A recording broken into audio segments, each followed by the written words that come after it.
دوستوں، جب قریش کے دونوں ایلچی یعنی قاصد حبشہ سے ذلیل و رسوا ہو کر واپس آئے اور نجاشی نے مسلمانوں کو عزت و احترام کے ساتھ وہاں رہنے کی اجازت دے دی تو قریش مکہ اس توہین پر غصے اور مایوس سے بھر گئے۔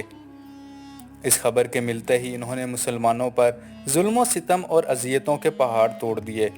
اس کام میں ابو جہل سب سے آگے تھا۔ دوستو، ابو جہل کا بھانجا عمر جو کہ بہت غصے والا تھا، وہ اپنی ہر بات منوانے کے لیے کسی بھی حد تک جا سکتا تھا۔ ایسا لگتا تھا جیسے اسے ظلم کرنے کی کھلی چھوٹ مل گئی ہو۔ اس وقت عمر کی عمر تقریباً 26 سال تھی۔ وہ ایک سر پھرے قسم کا نوجوان تھا جو آسانی سے دبنے والا نہیں تھا۔ وہ مضبوط ارادے والا نوجوان تھا، جس کام کا ارادہ کر لیتا اسے روکنا کسی کے بس میں نہیں تھا۔ لیکن اپنے ماموں کے برعکس وہ ایک نیک جذبہ رکھنے والا شخص تھا، اور یہی نیکی کا جذبہ عمر کو نئے مذہب کی مخالفت میں جوڑے رکھے ہوئے تھا۔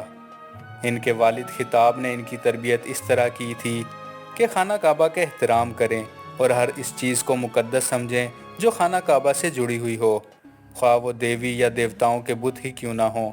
ان کے نزدیک ہر چیز کا ایک مقصد تھا، جیسے خانہ کعبہ۔ قریش بھی ایک وحدت تھے، لیکن اب مکہ ایک ایسا شہر بن چکا تھا جہاں کے رہنے والے دو مذہب اور دو طبقوں میں بٹ چکے تھے۔ عمر کے ذہن میں یہ بات بیٹھ چکی تھی کہ اس انتشار اور فساد کی ایک ہی وجہ ہے، اور جو بھی اس کی وجہ ہے اسے ختم کر دیا جائے تو سارا مسئلہ حل ہو جائے گا۔ اس خرابی کی جڑ کو کاٹنا ضروری تھا۔ عمر کی سوچ اسی راستے پر چل رہی تھی۔ حبشہ سے ناکام اور نامراد قاصدوں کی واپسی نے عمر کو اپنے خیالات کو عملی جامہ پہنانے کا فوری موقع فراہم کر دیا۔ دوستو، غم اور غصے کی شدت نے انہیں کچھ کرنے پر ابھارا اور وہ ننگی تلوار لے کر نکل پڑے۔ جو ہی وہ گھر سے نکلے، ان کا سامنا حضرت نعیم بن عبداللہ رضی اللہ تعالیٰ عنہ سے ہوا، جو ان کے خاندان کے فرد تھے اور وہ مسلمان ہو چکے تھے، لیکن عمر اور دوسرے لوگوں کے خوف سے انہوں نے اپنا اسلام چھپایا ہوا تھا۔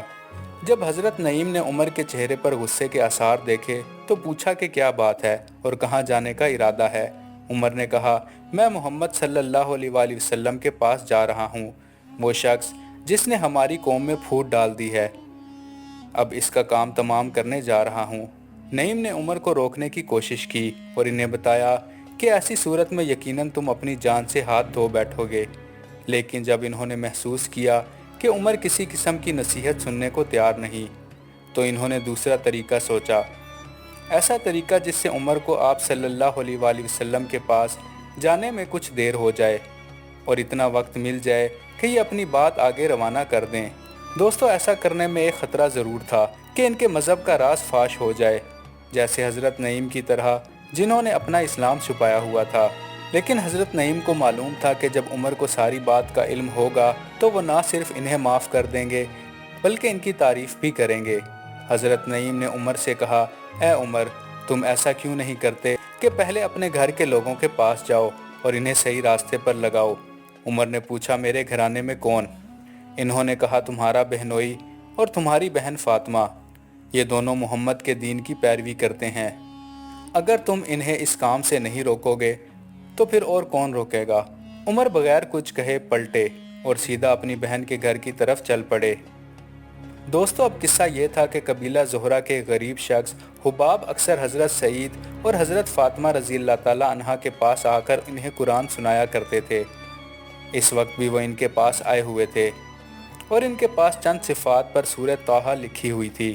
یہ سورت حال ہی میں نازل ہوئی تھی اور سب مل کر اسے پڑھ رہے تھے۔ انہوں نے عمر کی آواز سنی جو باہر غصے میں اپنی بہن کا نام لے کر پکار رہے تھے۔ جو ہی عمر گھر میں داخل ہوئے، حضرت حباب رضی اللہ تعالیٰ عنہ گھر کے ایک کونے میں چھپ گئے اور حضرت فاطمہ نے سورت طٰہٰ کے صفحات اپنے کپڑوں میں چھپا لیے، لیکن عمر نے ان کی تلاوت کی آواز باہر سے سن لی تھی۔ انہوں نے غصے سے پوچھا، وہ کیا تھا جو میں نے تمہیں پڑھتے ہوئے سنا؟ انہوں نے یقین دلانے کی کوشش کی کہ آپ نے کچھ نہیں سنا، مگر عمر نے زور دے کر کہا، نہیں، میں نے ضرور سنا ہے اور مجھے بتایا گیا ہے کہ تم دونوں محمد صلی اللہ علیہ وآلہ وسلم کی پیروی کرنے لگے ہو۔ اس کے بعد وہ اپنے بہنوئی پر ٹوٹ پڑے اور دونوں میں ہاتھا پائی ہو گئی۔ حضرت فاطمہ رضی اللہ تعالیٰ عنہا اپنے شوہر کو بچانے کے لیے آگے آئیں تو عمر نے انہیں ایک ایسی ضرب لگائی کہ ان کا چہرہ لہو لہان ہو گیا۔ حضرت فاطمہ نے کہا، ہاں، بالکل ایسے ہی ہے، ہم دونوں مسلمان ہیں اور ہمارا دین اللہ کی ذات پر ہے اور اس کے رسول محمد صلی اللہ علیہ وآلہ وسلم پر ہے۔ اب تمہیں جو کچھ کرنا ہے وہ خوشی سے کر گزرو۔ مزید ویڈیوز کے لیے چینل کو سبسکرائب کریں۔